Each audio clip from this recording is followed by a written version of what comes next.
Hit subscribe to the DIY Writer to support your hardworking authors and also lessen your chances of ending up as a victim in their next book. Join me at the first annual Icarus Book Convention, May 8th and 9th. This conference has a great lineup of speakers, including Little O Me, talking about podcasts, vlogs, and other neat author stuff. Go to Icarus, IQARUS Book Con, CON.com for more information. Hope to see you there. This is Jeff Bacon with the DIY Writer Podcast, and today, as usual, I have an author. I know you're shocked. Anyway, this author is got a ton of books out there. She's been writing for I'm not going to say a long time. Just don't say it. Don't say it. She's been writing longer than me. Way longer than me. No, just kidding. All right. That's very political. That's very politically incorrect or correct. I don't know. I'd like to introduce you to Patricia Simpson. Patricia? Pat? Hello. Can I call It's you Pat? Patricia. Patricia. No, my husband would just kill you if you called me that. Okay. Let's not go there because Okay, that's not my plan for the next week. And you don't want to meet him. He's a great big Scotsman. A great big Scotsman. Yeah. Oh my goodness. Yeah. All right. And he goes, Pat, sounds terrible. I'm a little tiny. I'm like 4'6" and about 120 pounds. Right. I bet. Oh yeah. The camera adds 140 pounds. Oh, to me too. Yeah. Yeah. So anyway, how you doing today? I'm very well. Very Cold. well? I've got a blanket. It's cold up here. I call where I'm living now the frozen north. The Because frozen north. anything under 60 degrees is the frozen north to me. So, Oh, well, you'd love Wisconsin. no, I don't it's think I would. 12 outside. Oh man. Yeah, I know. That's why I I stay inside and do podcasts. When I was in college, I had an internship at IBM in Burlington, Vermont, and I didn't take my car over there with me. And it was like 10 degrees below zero, and I had to walk to the store. I thought I was going to die. Horrible. What I like is that wincing pain when you just walk outside from your warm house and it hits you and you're like, oh, You can't breathe. cold. Yeah. And your nose sticks together, Yeah.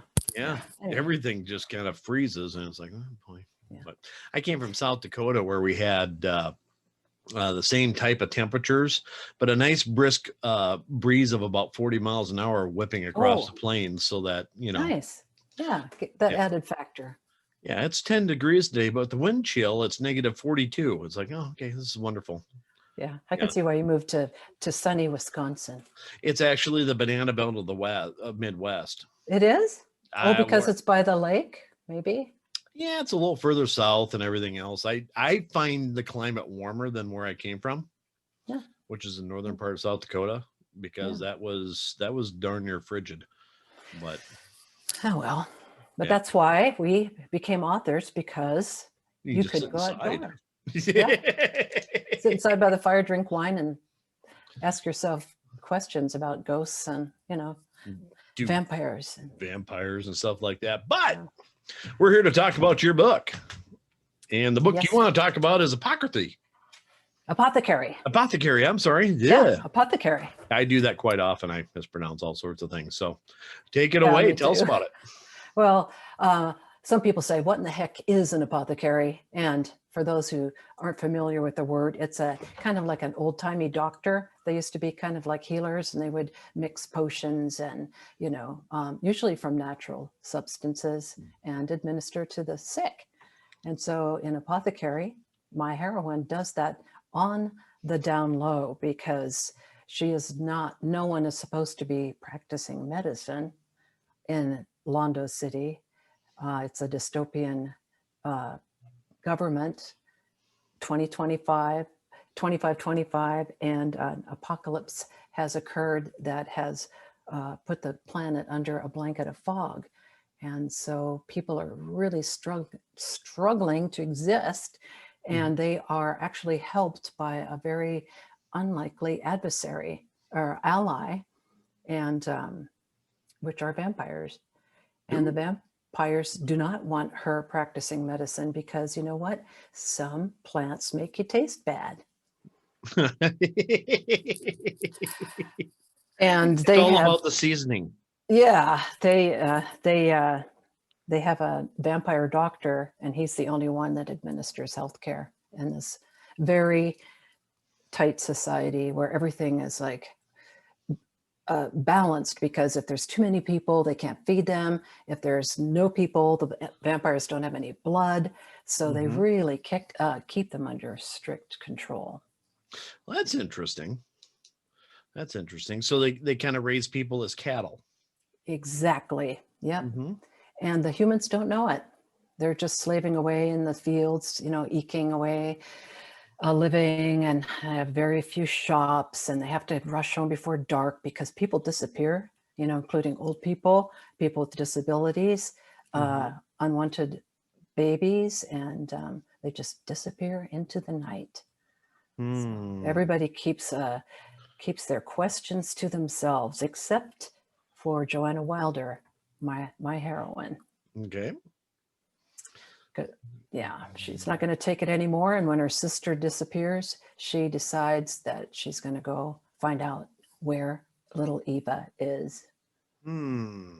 Yeah, So does she find her? she does. And her sister is so headstrong and selfish that she puts Joanna's life in danger, and Joanna is saved by this vampire doctor. And of course, they kind of start having feelings for each other, and they have to really examine their loyalties and the vows they've made to their siblings. The doctor to his brother, who's the leader of the vampires, and Joanna to her sister. She said, "I'm always going to take care of you because we have no parents." Hmm. And so at the end of the book, they have to like really do some self-searching about who am I loyal to and what's going to happen to me and to them. Hmm. So are your vampires the typical vampires? So if you get bitten but not totally killed, then that person turns, and do you stick to that strictness, or is it just simply? No, I have new rules. Like, they don't really kill people. They don't want to turn a lot of people into vampires. They Hmm. want to keep everything under these checks and balances. So you're never supposed to kill a human. The Okay. only time you do is for, culling them, and then they're dead. They Okay. just drink them dry. They're not going to turn them into vampires. However, there is my favorite character in this series called Neil Moray, who is a frustrated tech guy from the Bay Area who got turned right before this bomb got dropped. Yeah. And he wants everything to be just like it was. And the vampires have set everything back to 1888, when Hmm. there's no electricity, there's no danger of somebody pressing a red button and blowing up the world. There's, no lights, no cars. And Neil Moray, my villain, is so frustrated.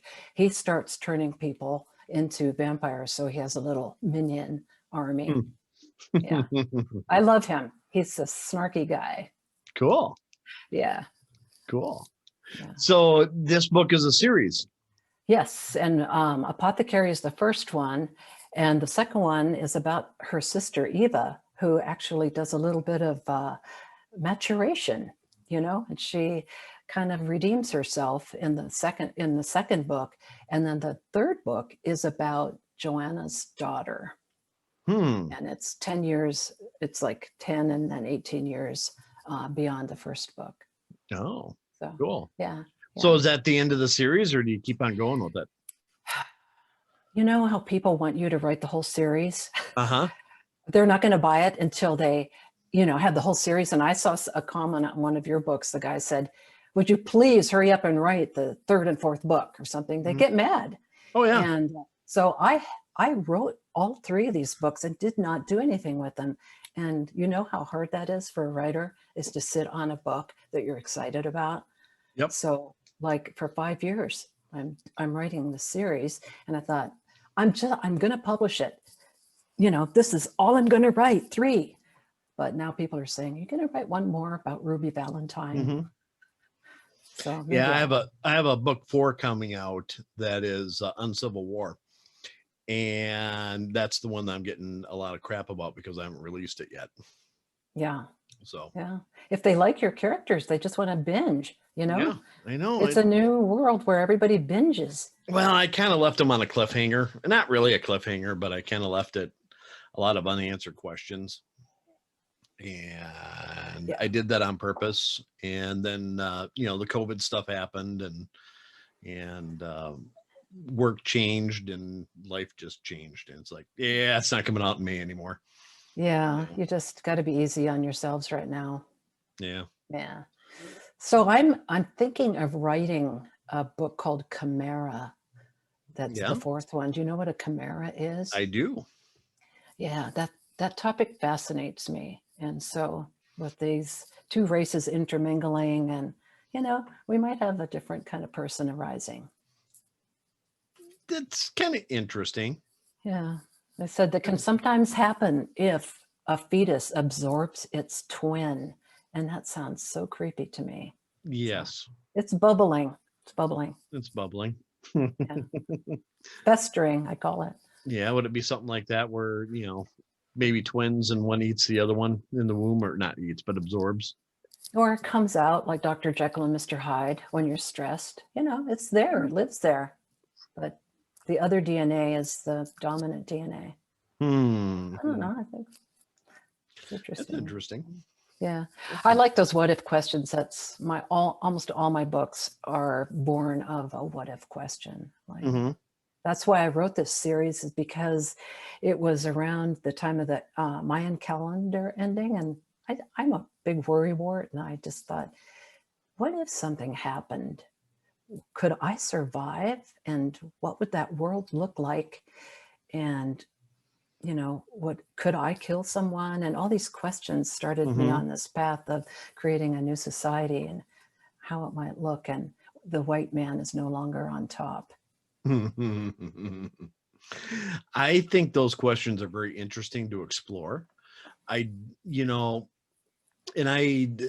know how you do things, but I always try and put myself in the character shoes. So if I have somebody that's just a killer, okay, how would this feel? And there's some things I can't imagine. There's some things that I go to the internet and read, Yes. Yeah. sick, dark things. That's like, okay, well, that must be how it feels or whatever. And you just feel like throwing up for the day. I know you can't. Sometimes some of the things you read, you can't get out of your mind. No, not at all. Yeah. Oh, must My be the dogs dog. Yeah, they just came in. I'm glad they're quiet. Yeah, that's okay. But sometimes one of the writing drills that I do with my class that I didn't want to talk about is having the villain write a diary entry. I wasn't always a creep. When I was 7 years old, blah, blah, blah, because I think the best villains always have a reason. They're not just a sociopath. I like to write the villain story first. Oh. So a short story, and it's just very quick and down and dirty. It's not, if I have to explain something, I'll explain something, but it's just for me. Yeah. But I want to lay out the villain's plan and how he counters what the hero's going to do, and kind of get his end game down before I actually write the regular book or the That's a great idea. Yeah, you have different.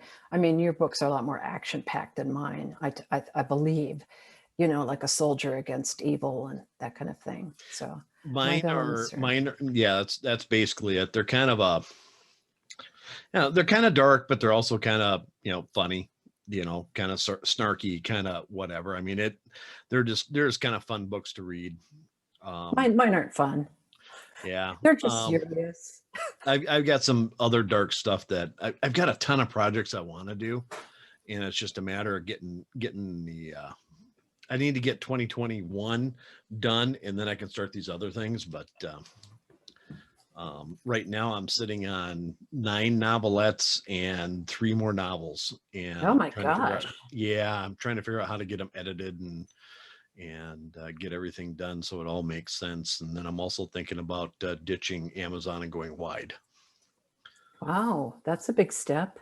Yeah. So Wow. trying to navigate that plus the podcast and plus a few other things that Yeah, podcasts take a long time, don't you know? I found that out.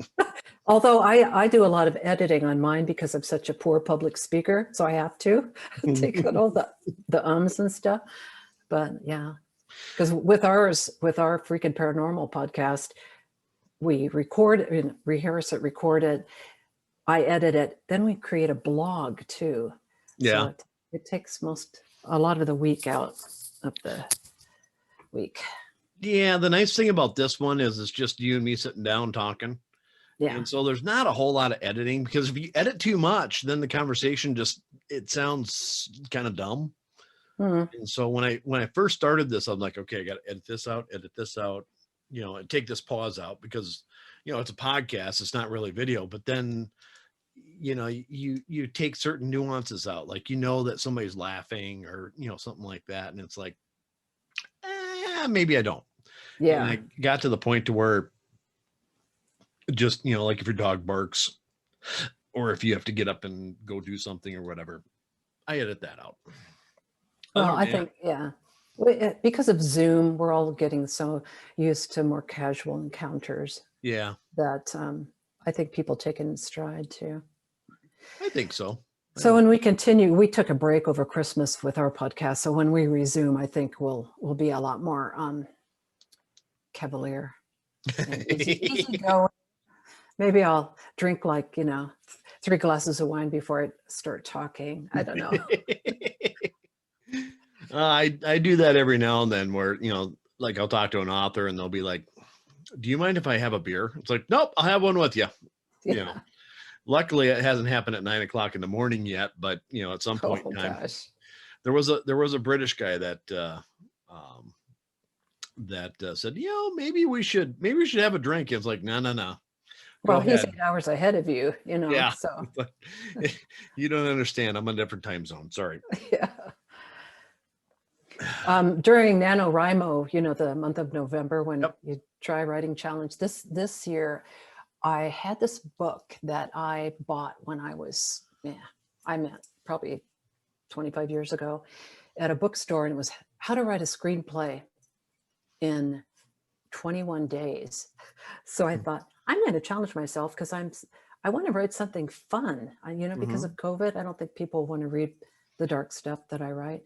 And so I actually wrote a screenplay in the month of November, and I'm starting to think that that's the direction I want to go, because boy, screenplays take out all the chaff. You get instant gratification. You can see that whole story there, in a few weeks, it's there. Mm-hmm. The challenge is your dialogue has to be super good, Yeah. and convey everything. But I found it to be a really fun project. So I'm going to. And that's the beautiful thing about being an author, is that you can do so many different things. I've talked to, a guy that's going to make a graphic novel. Oh, yeah. I mean, that's basically a rather hefty, comic book, Mhm. basically. Yeah. And that's what he does now, is he makes children's books, and they're rejected children's books. So they're just funny, and when he presents them, it's like, I tried to send this to a publisher and they rejected me again, so here it is. Is it like Spot takes a dump or something? It's like Dad is a simp,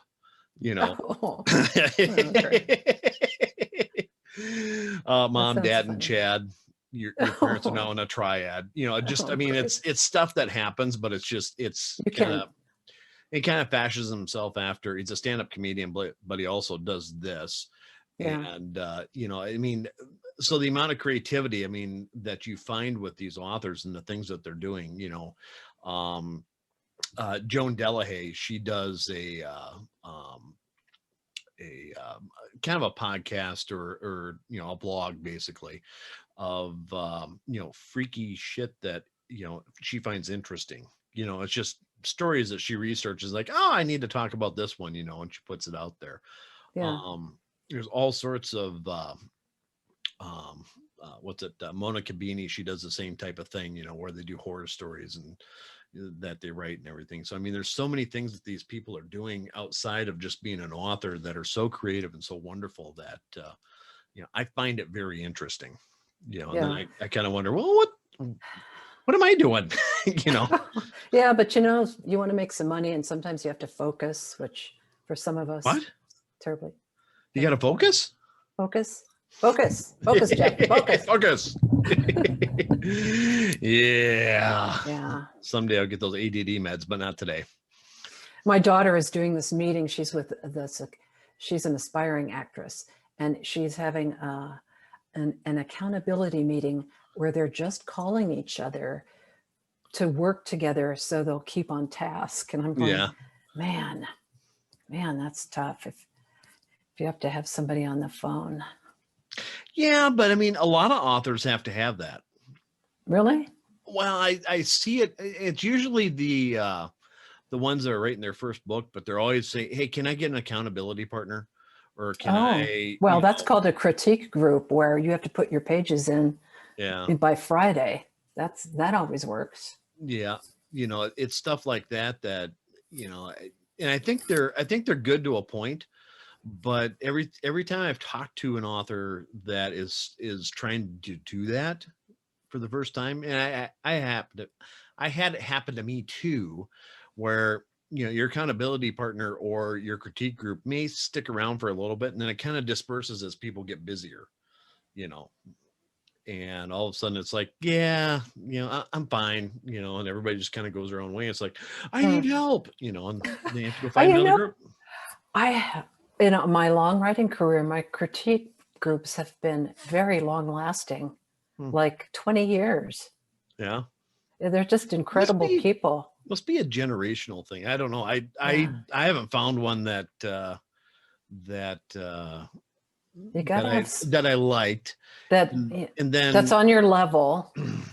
Well, yeah, and then after I got to thinking about it, I was like, I don't know why I need that. I've got, I'm busy all day long doing stuff, whether it be writing or podcasting or IT work, whatever I happen to be doing.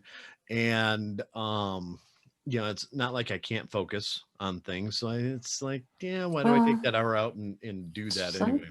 Sometimes I lose sight and I need a second pair of eyes, or I'm going down a rabbit hole that might not resonate with other people. So I like to have my critique members to bounce my writing off of. So are these fellow authors, or are they just like a beta reader group or something like that? I have a couple that are authors, and I have a couple people that are just beta readers. Yeah. Yeah. I've got 3 beta reader groups, and that's it. So, how much do you pay them? What's that? How much do you pay them? It depends on what the feedback is. I do. You do? Yeah, I do. I give them perks. So, if you're really interactive with me, I'll buy you a year's worth of Kindle unlimited, or give you some Amazon gift cards or something like that. Nice. Or here's a coffee card, or something like that. But I try and give them a little, I try and give them something, for reading the book and give me critiques, because obviously, they're getting something that's kind of in a rough draft format. And it's like, here, fix this for me, tell me how to make this better, and I'll pay you for it. Yeah.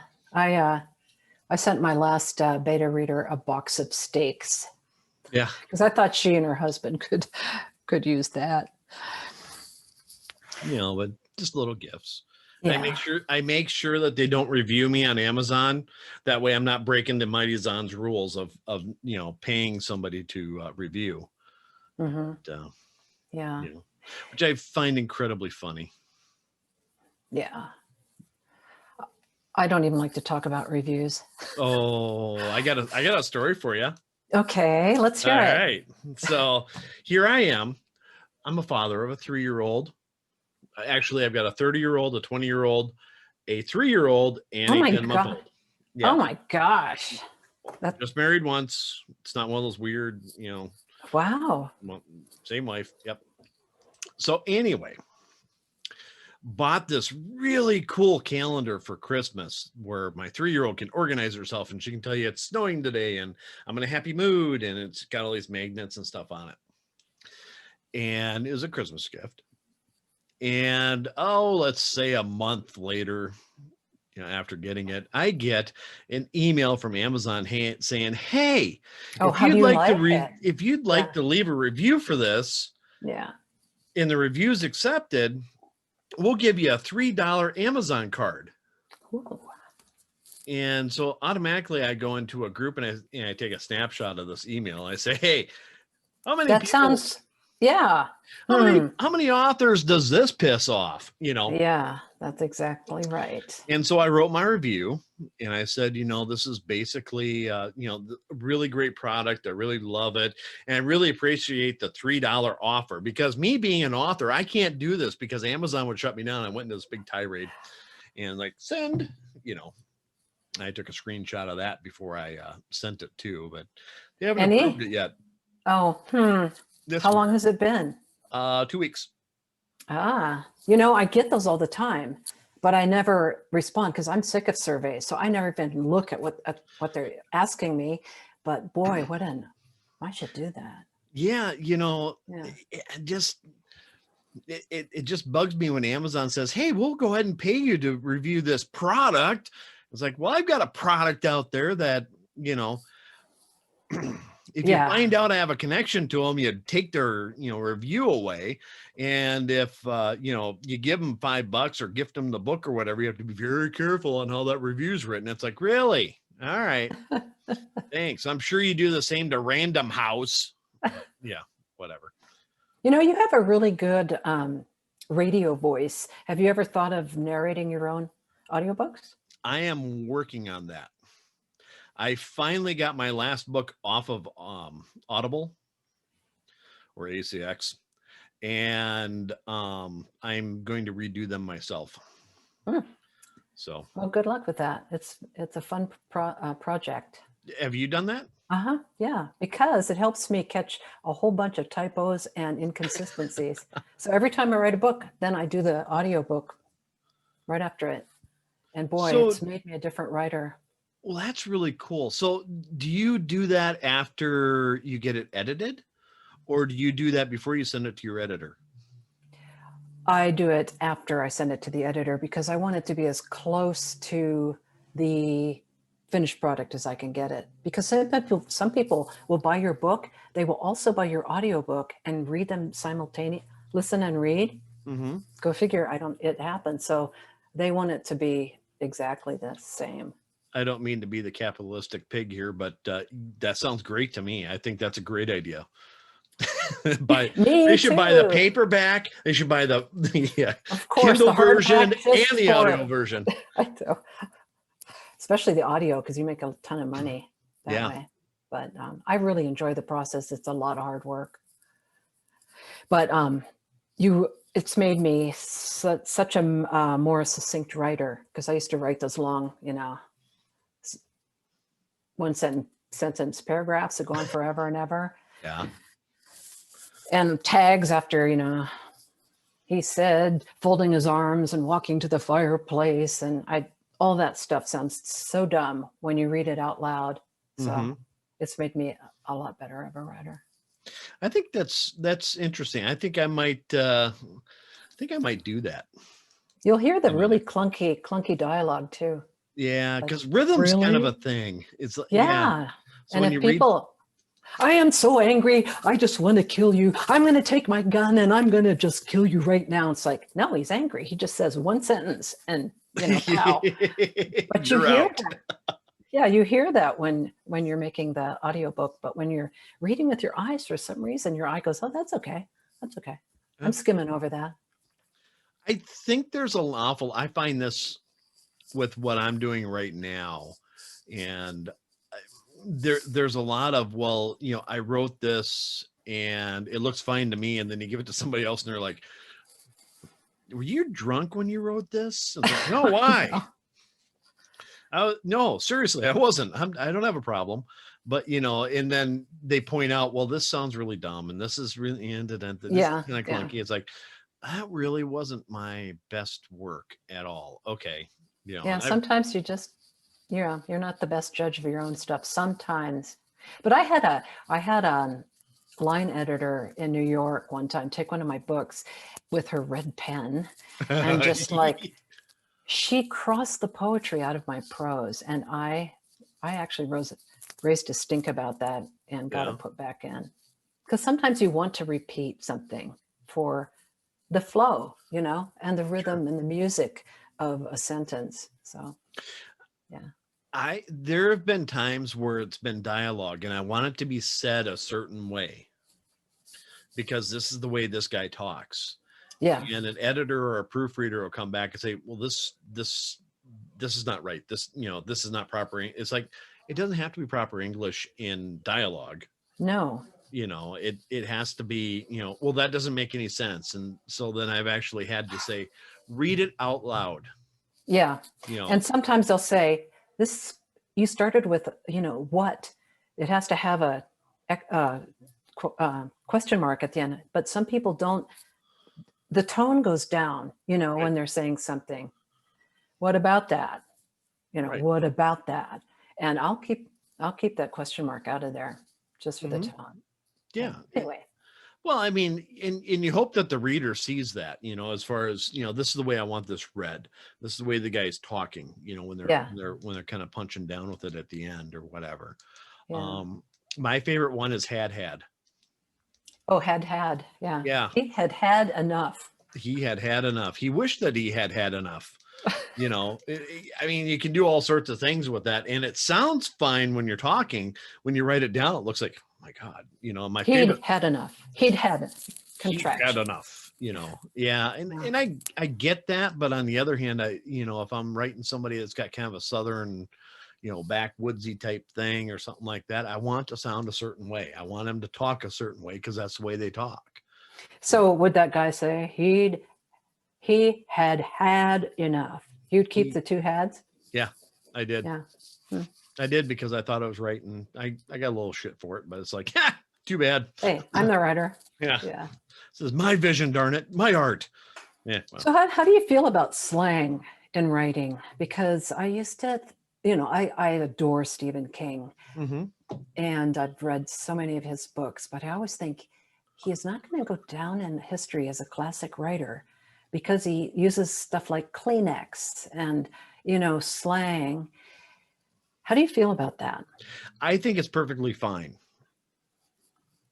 And the reason I feel that it's perfectly fine is because literature, being writing true literature, I think is great. But on the other hand, if somebody reads my book 20 years from now, I want them to understand, this is what we had back then. This is what it was. This is how people talked, you know. So mine are set in the early 2000s, so I'm using slang that was around then, and I try not to use too much that's around now because it's kind of morphed, especially with texting and everything else. Oh yeah, yeah. But I want people to kind of talk. I want people to talk the way that they did, especially if they have a military background or if they have, maybe a more classical background, like a priest or something like that. I want them to talk to priesty, Hmm. type, Yeah.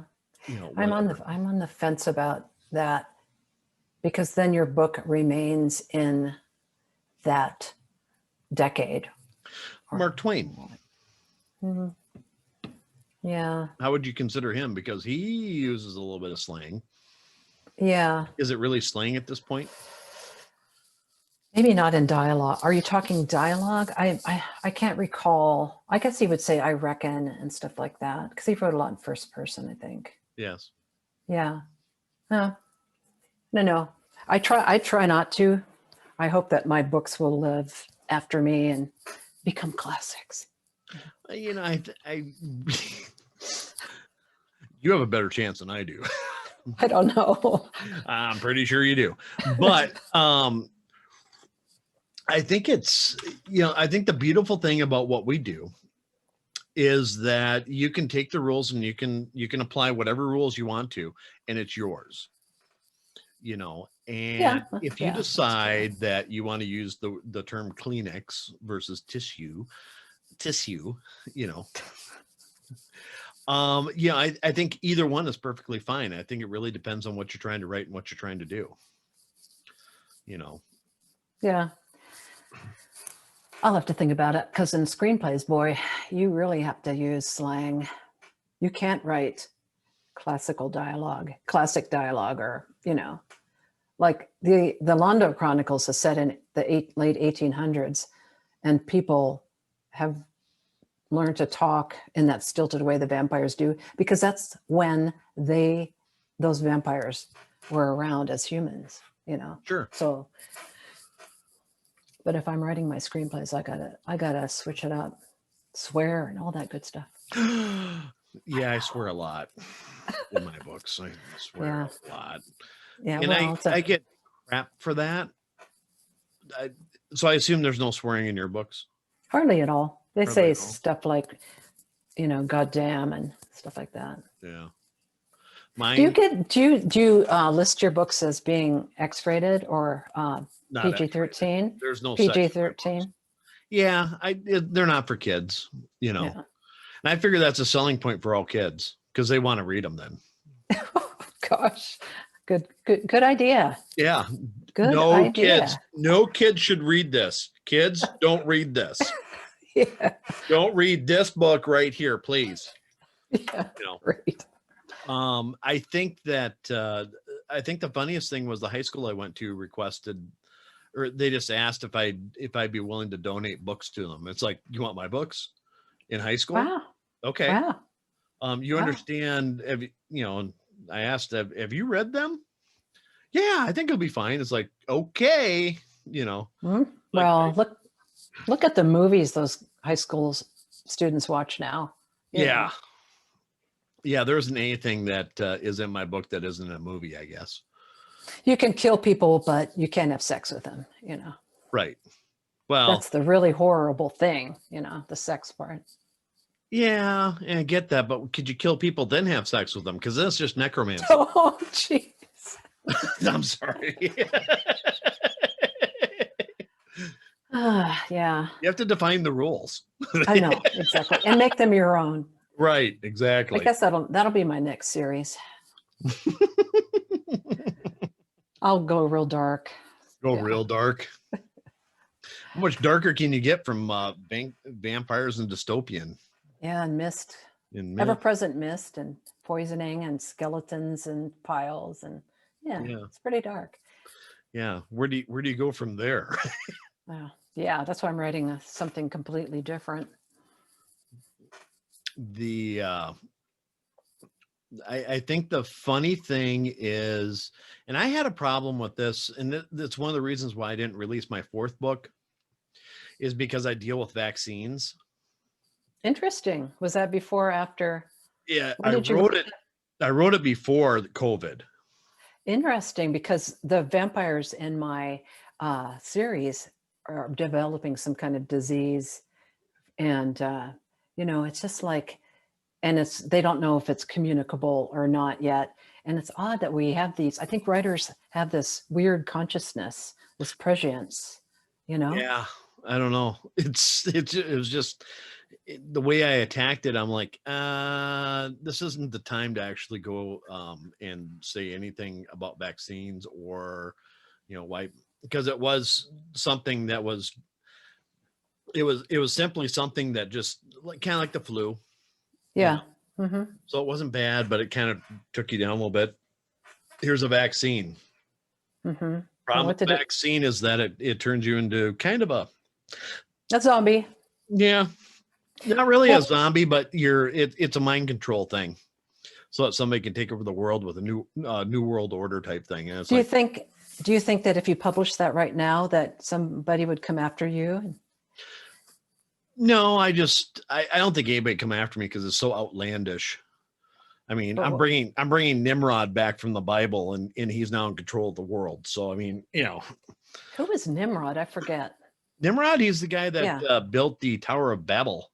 Oh, the Tower of Babel. Okay. Yeah, and he also, according to myth, was also named Gilgamesh. Oh, I've heard of Gilgamesh, but I forgot Yeah. he was, yeah. You know, and Gilgamesh, didn't he go around the world? He was some kind of weird, he in South America Mhm. and yeah. Yeah, Oh, if you read the interesting. stories of Nimrod, it's very close. Ah, In some circles, you know. So I just brought him back. It's kind of a biblical type thing. I love that. The Bible has so many good stories in it. Oh yeah. What I use are Egyptian myths and gods in my stuff because Hmm. that is what interests me. But I got yelled very at by similar. somebody who read my the fourth book in beta because I pick up. Let me think about this for just a second. Yeah, I can say this. So one of my characters is actually related to the first witch that was mentioned in the Bible. Well, who was Lilith? The witch Vendor. Oh, the witch of Endor. Yeah, Witch of Endor? yeah. Where was she from?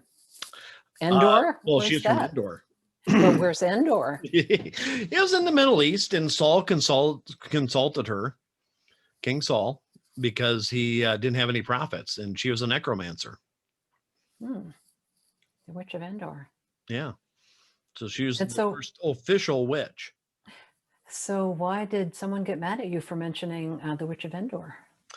Because they didn't believe there's actually a witch in the Bible because it's been rewritten so many times that they kind of Oh, gloss over that a little bit. So they've they've read the new children's American abridged version of the Bible. oh gosh. You know, whatever. And Not the one written by middle-aged Scotsmen. yeah, there you go. And then the fact that I brought it forward and there's actually a bloodline for her, and Hmm. and Interesting. I'm going to have to go look that up because in our freaking paranormal series, we did one on witches, and I thought Lilith was the very first witch, but maybe she's related. You know, they have all kinds of names. they do. Yeah, But interesting. yeah, according to my big bad book of Genesis, or it's not. Yeah, it's a research thing, manual type whatever, and this particular person says the actual first witch was the witch of Endor, and then there's guesses as to what her name is because that's kind of been lost through history. But Yeah. Hmm. Saul consulted her. And is Didn't end up good for Saul.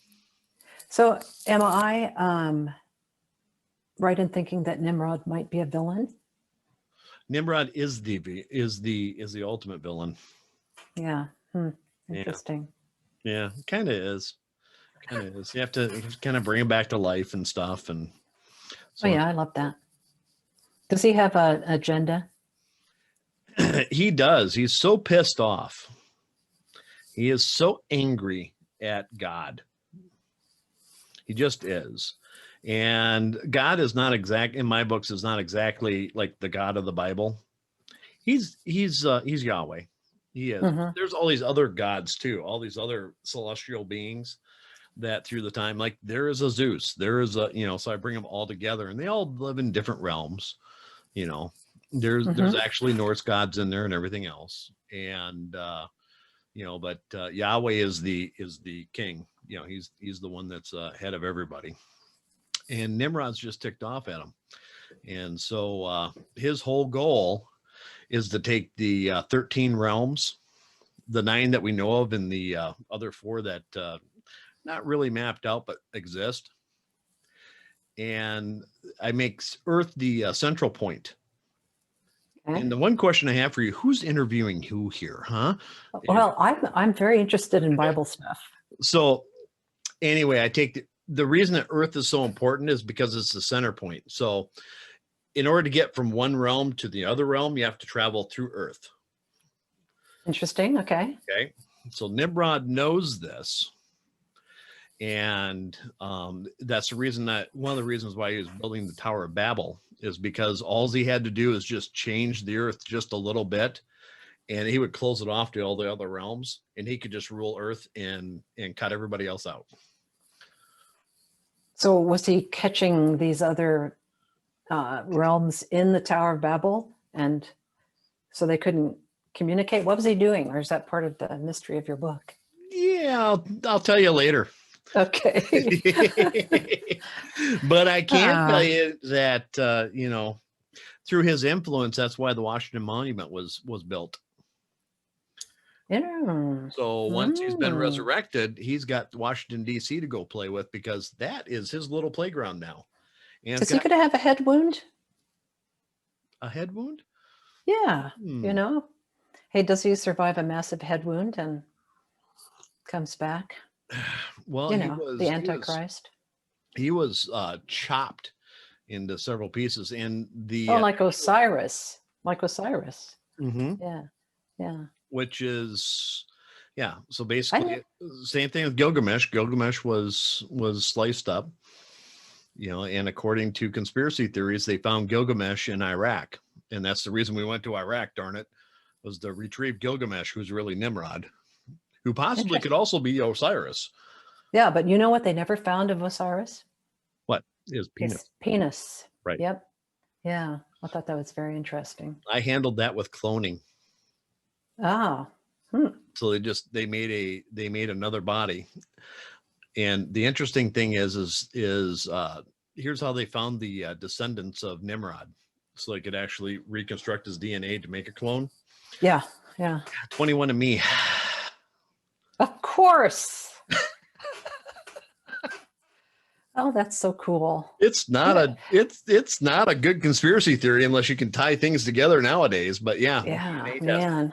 Yeah. Yep, we have all these descendants. All we need is his blood, and they did all these weird things, and they were able to replace his penis. Nice. Good going. Yeah. And then what's he do with it? We'll never know. What's he do with his penis? That's not in my book. So you would I wrote a series called The Forbidden Tarot, and it's about a deck of tarot cards that if you look at them, they're supposed to be forbidden. They're special divining tools that got lost over time. And if you look at a card, everything in that card will come into your life. And the villain in there was Set, and he was getting real old, really old. And so by the third book, he's like trying to track down this child that has his DNA, because he's going to steal its ka and rejuvenate himself. So he's very much like Nimrod. See, the premise of my books is that each one of these cultures take different stories and they make their own religions out of them. And it's all one big, huge story. Yeah. So even Greek mythology, that was all true.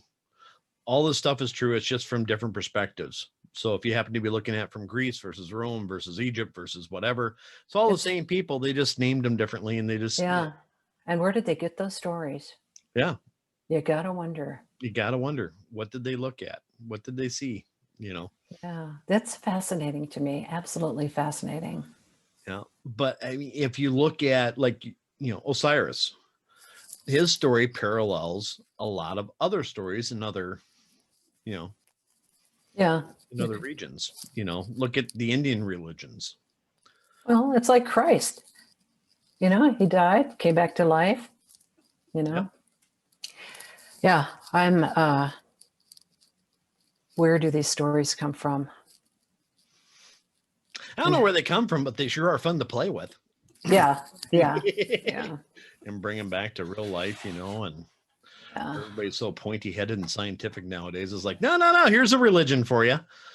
Yeah, I like to straddle both sides. I wrote one book one time about, I read the snippet in the paper. It said, people that get a bone transfusion, bone transplant, bone marrow, they will sometimes take on the attributes of their donor. And I thought, ooh, that's weird. And so I have this Native American guy get a bone marrow transplant, and he starts channeling this old chief and wolves. So I just like going down that little rabbit hole of science and religion. Yeah. So that's A what. little bit of the soul resides in every little body piece. Yeah. Something like Yeah. that. Yeah. I've heard that with heart transplants too. Yeah. Well, some of them the old mystics thought that's where the soul did reside. Yeah. It was in the heart. And that's the only thing they would leave in a mummy was the heart. That's right. Hmm. That's right. That's where this, yeah. Yeah. I've been reading about Egyptian history because I want to write a mummy book. A mummy book? Yeah, mummies are fascinating. Mummies that come back to life, not dragging their cloth behind them, but resurrected. I love resurrection. I was reading about mummies, was it probably 4 or 5 years ago?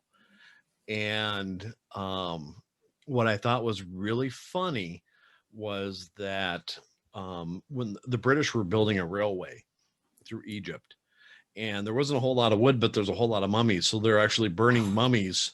Oh, yes. It's like, oh, really? Yeah. Yeah.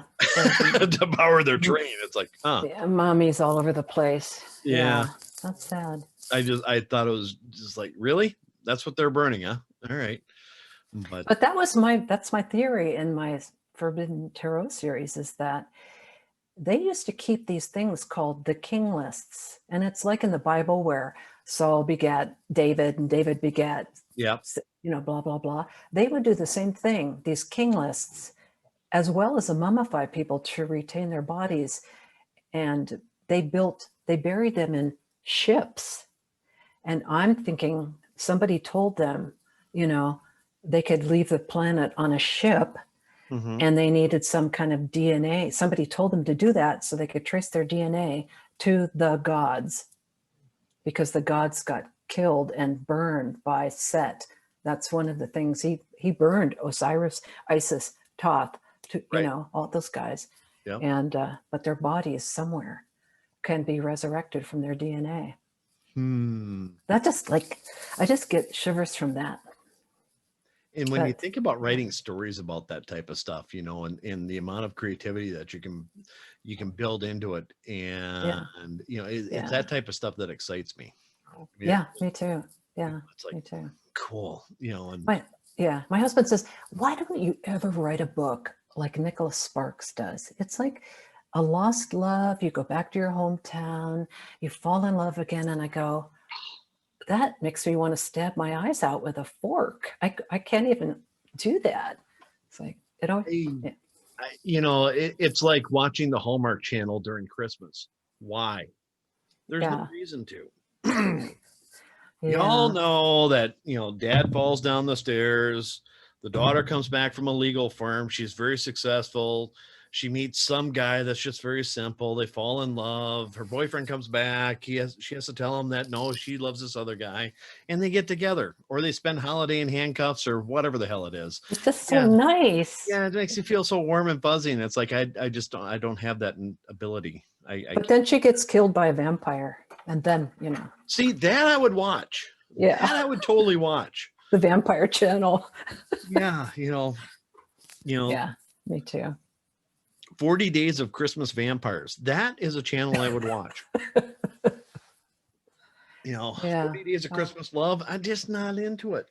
We're almost on the cusp of being able to achieve something like that because, they're making so many movies now for the Netflix and whatnot. Mm-hmm. And they're just like really crappy novels now. Anybody can do it. Yep. So there's a lot of chaff out there, but boy, it would be fun. The neat thing about it though is that I think Netflix is doing a really good job at taking some books and making a series out of them. Like Bridgerton. Yeah. And then I also think that they've taken some books like The Witcher and completely ruined them. Yeah, I haven't seen that yet. It's not worth it. If you've read the book, you're going to look at the series and go, huh? Oh, it's good-ish, but it's not, if you read the book or even anything, it's just like, okay. Yeah. A lot can happen when you're filming. Because not sure exactly what they did, but they jumped around so bad. Oh, It's just like, okay, you know, or like Alter Carbon. That's another one that I kind of am ticked that they only had 2 seasons of, but there's 3 books. Altered Carbon. Yeah. Huh. First season, excellent. Haven't seen that. Second Mm. season, it wasn't too bad. They kind of ruined it, but they jumped from the first book to the third book, and then they killed the series. And it's like, okay, cool, thanks. I was looking forward to something better than this, but. So, are you going to just stick with your Nimrod world for a bunch of books? No, I'm hoping to end it in about 3 more books, and I've got that, and then I've got a Hunter Keys series that's based in the same world. And then I've got a kind of a dark steampunky thing that I'm doing right now too. That's just a bunch of novelettes I'm going to try and release in series for fun. Where's it set? It is set in the future after a devastating event that basically it's kind of a dystopian, but it's also kind of futuristic steampunk because my hero, Amethystique. What? Amethystique. It's her name. She's a lady Amethystique. Wow. Yeah. And like amethyst. Like amethyst. Kind of, but I played with it a little. Amethystique. Yeah. Amethystique. Okay. Yeah. She builds pets. Oh, cool. Yeah. And then she invents artificial intelligence again. And puts it into her 12 dogs. And then she gets into all sorts of trouble. And then she's starting to figure out that this world that she lives in, all these people are in control of it, are not all that nice. And she, in a very creative way, escapes that world and goes through a bunch of adventures to get back to it, to crush it.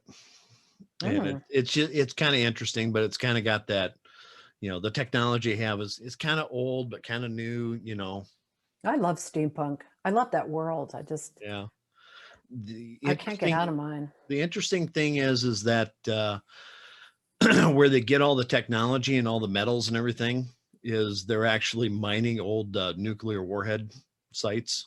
Oh yeah. Okay. And then they just recreate stuff. And so they have these labs and all these things that are underground in the world before. And that's where they get all this stuff. And she finds out that, there's a whole underground slave colony that she doesn't really agree with. You know? That sounds familiar. Yeah. It's kind of cool. I hate those oppressive leaders. I do too. That's why they must die. Yeah. They must die badly. Yeah.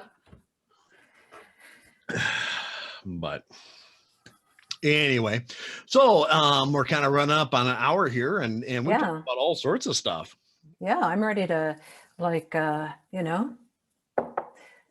get another cup of coffee and go work out in the garden or do something, get some fresh air. Yeah. Well, before you go out and work in the garden and get some fresh air or whatever, what do you got coming up this year? This year, well, I'm working on a screenplay about the story of the death of my daughter in Amsterdam. So I want to kind of get that on paper and out there. So cool. That was a major thing. And it's that question of that every parent asks, what if she isn't really dead? Ooh. Ooh. So how would that look? Yeah. Yeah. So that's what I'm going to start working on here real soon after I complete this little short film that I'm working on with my daughter, which has consumed me, about a ghost or a person that has died in an accident and doesn't know they're dead and comes back to the house and just can't communicate with anybody. Imagine that. So yeah, I'm just working on a whole bunch of different creative projects that are smaller right now because of COVID and just wanting to do something different. But I'll go dark soon enough. All right, I'm trusting you. Okay. So you and your daughter have a podcast, and if you go to patriciasimpson.com, You can learn about her books. You can learn about her paranormal studies, which are really cool, which we really didn't get into, her writing classes, and also her podcasts. Right. They're up there under podcasts right on the main menu. Oh, is that where they're at? Cool. Yep. Yeah. So, yeah. Surprise, And I'll make sure I surprise. put all the links in the show notes when I get this published. So, but Well, it's been wonderful to talk to you, Jeff. I just really have enjoyed it so much. I have too. I hope you come back on. I will. Maybe get your screenplay done or something like that, or whatever. I promise I will. If you just want to, talk. That'd be great. Yeah. I'm going to check out your Nimrod thing. Is that in all of your books or just the one that you haven't published? It is actually, you don't really know what's going on in book 1. You kind of do. It kind of builds into book 2 and 3, and then book 4 is where book 3 is where he gets resurrected, and book 4 is where all hell breaks loose. All hell breaks loose, literally. Okay. Literally. I'm going to check it out. Sounds fascinating. Yeah, hopefully. Might be interesting, might not, who knows. Oh, well. But I do want to say thank you very much for spending some time with me today. I appreciate it very much. Especially with a writer of your caliber. I appreciate you, punching down to me a little bit. No, just kidding. Oh, sheesh. But with that, I'm going to say that the show's a close, and this is Jeff with the DIY Writer Podcast telling you, have a great day and keep your chin up. Bye-bye.